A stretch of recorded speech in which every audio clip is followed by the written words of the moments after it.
بسم اللہ الرحمن الرحیم۔ 10th کلاس آج ہم پڑھیں گے مطالعہ پاکستان، اس کے چیپٹر نمبر 9 کا سوال ہے زرعی مسائل کا حل۔ کل ہم نے ہماری زراعت کو درپیش جو مسائل تھے ہم نے ان کو بڑی وضاحت کے ساتھ پڑھا تھا۔ سادہ لفظوں میں اگر انہی مسائل کا آپ الٹ کر دیں گے تو وہ اس کا حل ہو جائے گا، مگر اس کے باوجود ہم اس کے اہم نکات کی نشاندہی کرتے ہوئے اس کی وضاحت کریں گے۔ اس کا پہلا پوائنٹ ہے کسانوں کو بلا سود قرضوں کی فراہمی۔ کسانوں کو زرعی کاشت کے جدید طریقوں کے لیے بلا سود قرضے دیے جائیں اور زرعی ترقی کے لیے ان قرضوں کے استعمال کی نگرانی بھی کرنی چاہیے تاکہ قرضوں کی رقوم فضول خرچی پر ضائع نہ ہو جائے یا فصلوں کی بجائے ان کا کوئی بے جا استعمال نہ ہو، اس لیے اس کی نگرانی ضروری ہے۔ نیکسٹ ہیڈنگ ہے نئے ڈیموں کی تعمیر۔ فصلوں کو پانی فراہم کرنے کے لیے بارشوں کا پانی ڈیم بنا کر ذخیرہ کیا جائے، جس سے ایک تو سیلاب پر قابو پایا جائے گا اور دوسرا یہ ہے کہ بجلی کی پیداوار بڑھانے میں بھی مدد ملے گی۔ نیکسٹ ہیڈنگ ہے ٹیوب ویلوں کے لیے سستی بجلی کی فراہمی۔ جہاں نہری پانی میسر نہیں، اگر میسر ہے تو وہ آبپاشی کی جو ضرورت ہے اس کو پورا نہیں کر رہا، تو وہاں ٹیوب ویل اور کنویں کھودنے کی حوصلہ افزائی بھی کرنی چاہیے اور ٹیوب ویل جو ہے وہ سستے داموں فروخت کرنے چاہیے تاکہ ایک عام اور متوسط درجے کا جو کسان ہے وہ بھی ان سے استفادہ کر سکے۔ نیکسٹ ہیڈنگ ہے سیم و تھور کے خاتمے کے لیے اقدامات۔ پاکستان کی زرعی ترقی کی راہ میں سیم و تھور بہت بڑی رکاوٹ ہے، جس کی وجہ سے زرعی زمین قابل کاشت نہیں رہتی اور ایک اندازے کے مطابق اس وقت پاکستان میں کم و بیش 2 کروڑ ایکڑ زمین ایسی ہے جو سیم و تھور کا شکار ہے۔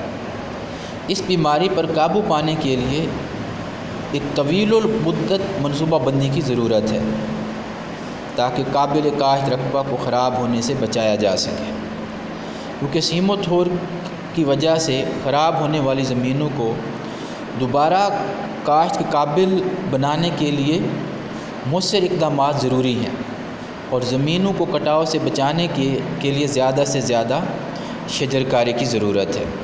اب یہاں پر ایک لفظ آیا ہے مٹی کا کٹاؤ۔ مٹی کے کٹاؤ سے مراد یہ ہے کہ جب پانی بلندی سے کم بلندی کی طرف آتا ہے تو اپنے ساتھ سپیڈ کے ساتھ مٹی بھی بہا کے لے آتا ہے۔ وہ مٹی جو بہت زیادہ زرخیز ہوتی ہے اور فصلوں کی کاشت کے لیے مناسب ہوتی ہے، تو اس مٹی کے بہاؤ کو روکنے کے لیے زیادہ سے زیادہ درخت لگائے جائیں، کیونکہ جب زیادہ سے زیادہ درخت لگائے جائیں گے وہ مٹی جو پانی بہا کے لے آتا ہے سپیڈ کے ساتھ، درخت پانی کی سپیڈ کو روکیں گے اور اس سے مٹی کا جو کٹاؤ ہے وہ کم ہو جائے گا۔ نیکسٹ ہیڈنگ ہے قابل کاشت رقبہ کا مکمل استعمال۔ قابل کاشت رقبہ کو مکمل طور پر استعمال کیا جائے یا بنجر اور ویران زمینوں کو بھی کاشت کے قابل بنایا جائے، کیونکہ کل ہم نے پڑھا تھا کہ سرمایہ کی کمی کی وجہ سے زمین کا بہت زیادہ حصہ خالی چھوڑ دیا جاتا ہے تاکہ اس کی زرخیزی کو بحال کیا جائے، اس لیے وہ رقبہ جو کاشت کے قابل ہے اس کو استعمال میں لانا چاہیے۔ نیکسٹ ہیڈنگ ہے زرعی تحقیقاتی مراکز کا قیام۔ گندم، چاول اور دیگر اجناس کی فی ایکڑ پیداوار بڑھانے کے لیے بیج، کیمیائی کھادیں اور سائنسی کاشت کے جدید طریقہ کار کو فروغ دیا جائے اور اس کے لیے ضروری ہے کہ زرعی تحقیقاتی مراکز قائم کیے جائیں، نئی لیبارٹریاں قائم کی جائیں تاکہ مختلف زمین کے تجزیے کر کے اس کی پیداواری صلاحیت کو بڑھایا جا سکے۔ نیکسٹ ہیڈنگ ہے اشتمال اراضی کا قانون۔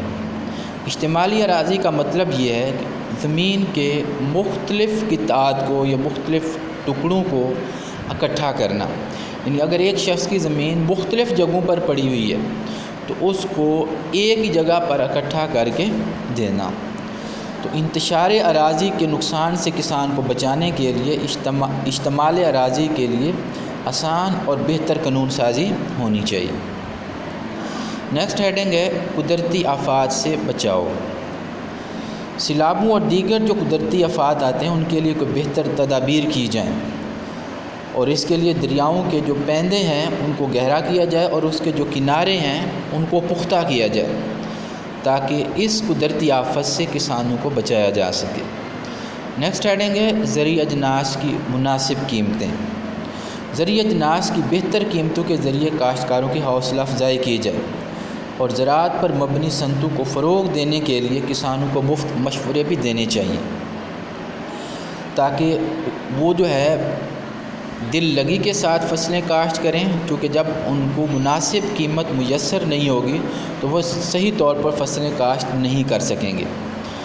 نیکسٹ لاسٹ ہیڈنگ ہے ذرائع نقل و حمل میں بہتری، یعنی کھیتوں سے فصلوں کو منڈیوں تک لانے کے لیے پختہ سڑکیں ہونی چاہیے اور ان کے لیے ٹرانسپورٹ کا ایک باقاعدہ اہتمام ہونا چاہیے تاکہ وہ اپنی فصلوں کو منڈیوں تک آسانی سے لا سکیں۔ ہمارا آج کا یہ ٹاپک یہیں پہ ختم ہوتا ہے۔ ڈائری ہوگی زرعی مسائل کا حل یاد کریں۔ اوکے، اللہ حافظ۔